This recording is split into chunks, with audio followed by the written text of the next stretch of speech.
So let's read this question. The question says, explain the impact of fall of Jacobin government of Robespierre.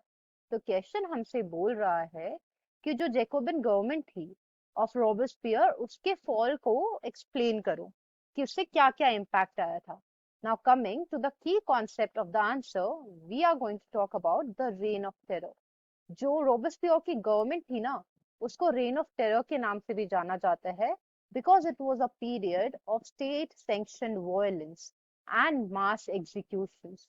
इस time पे बहुत ही ज्यादा number पे लोगों को एग्जीक्यूट किया गया था और जो वायलेंस थी वो स्टेट ने सैंक्शन ही कर दी थी. Now coming to the main body of the answer, we are going to talk about the impact of the fall of the Jacobean government of Robespierre.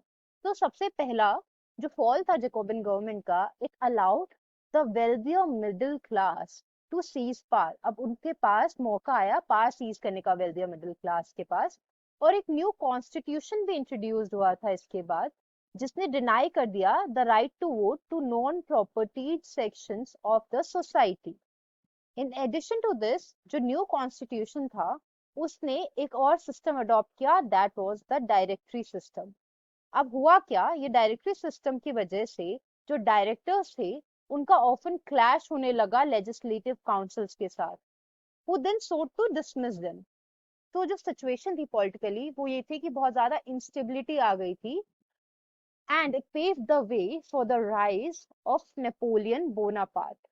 So the final answer to the question of explain the impact of fall of Jacobin government of Robespierre was as follows. Hope you understood it well. Best of luck. Thank you so much.